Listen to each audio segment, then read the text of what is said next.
Eh bien bonjour, bienvenue à l'IFSI Camille Claudel de l'hôpital d'Argenteuil. Aujourd'hui nous allons faire la démonstration comment préparer un flacon de perfusion après y avoir injecté 1 g de NaCl et 1 g de KCl. Voilà. Première chose pour tout soin, c'est l'organisation. Un plan de travail, un côté propre, un côté sale. Le côté sale, c'est le sac poubelle, bien sûr. Le plan de travail, il faut le désinfecter avant de faire quoi que ce soit. Et ça, c'est valable pour tous les soins. Donc, je vais désinfecter mon plan de travail. Pour ce faire, j'enfile une paire de gants, parce que le produit de désinfection peut être nocif pour la peau. Mais avant d'enfiler une paire de gants, préalable à chaque fois, une friction hydroalcoolique. Une hygiène des mains. L'hygiène des mains devant durer 30 secondes, jusqu'à épuisement du produit versé dans la paume de la main.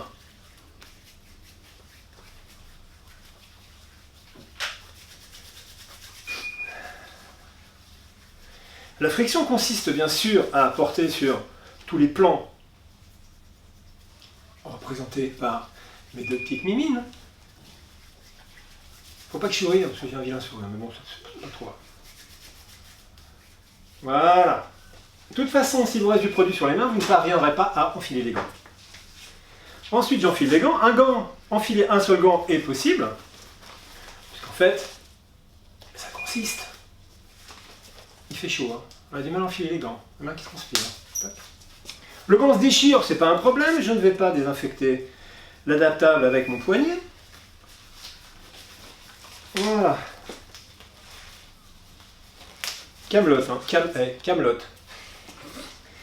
Un chiffon, le désinfectant que je pulvérise sur le chiffon pour ne pas le pulvériser directement sur le plan de travail, sinon je vais essaimer dans toute la pièce.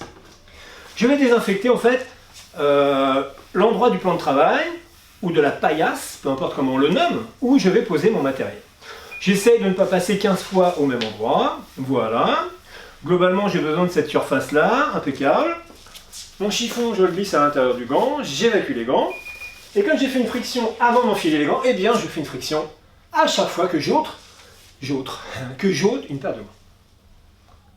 Il y a du public derrière, hein. Coucou. Voilà, une friction.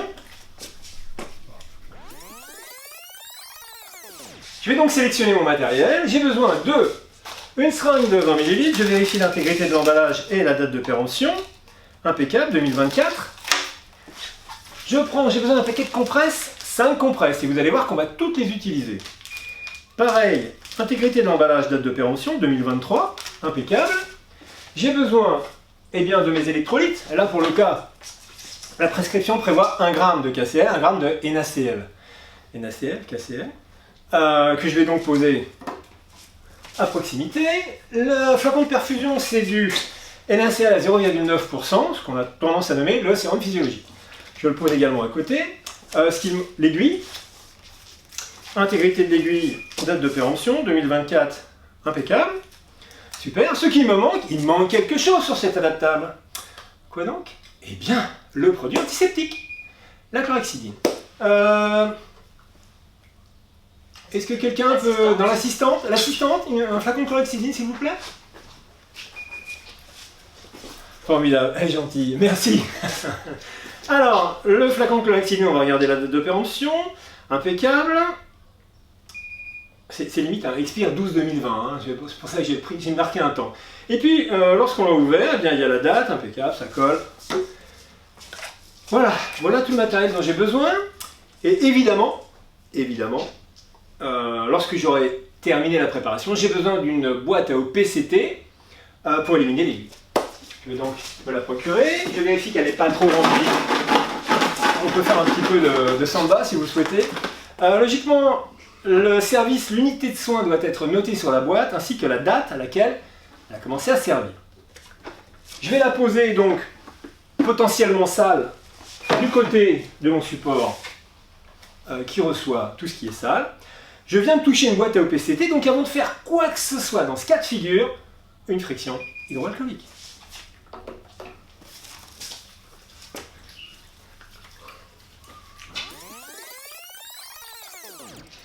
On va commencer Donc là, essayez d'avoir une organisation qui va vous permettre d'optimiser ce que vous êtes en train de faire.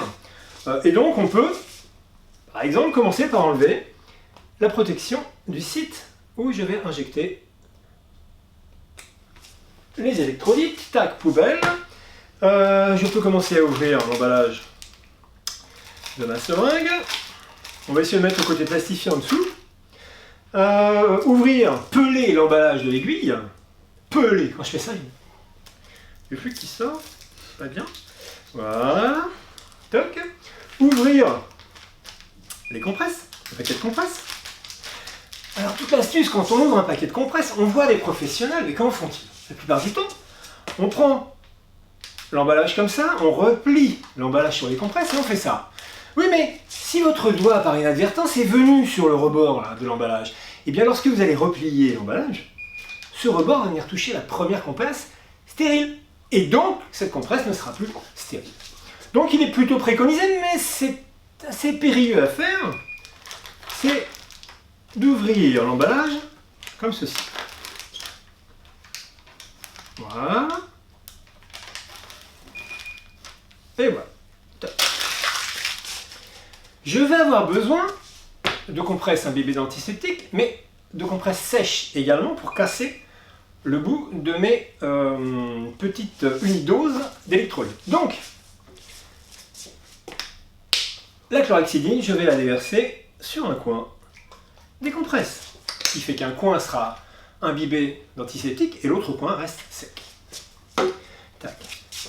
Dans ce que je viens de faire, j'ai touché des emballages. Il est plutôt préconisé à ce moment-là de faire une friction hydroalcoolique avant de commencer le prélèvement des électrolytes et les injecter. Donc friction hydroalcoolique. J'ai remis les lunettes qui glissent à cause de la transpiration, n'est-ce pas? Chose qui ne m'arrivait pas quand j'étais infirmier, j'allais dire quand j'étais professionnel, maintenant je suis quand j'étais infirmier, puisque j'avais pas besoin de lunettes. Eh oui. Allons-y. Je prends donc la première compresse. On est bien obligé de la saisir. Hein. On dit attention, compresse stérile, on est bien obligé de la saisir. Ce qu'il faut faire, c'est passer sur le site du flacon de perfume. Certains diront, oui mais c'est stérile.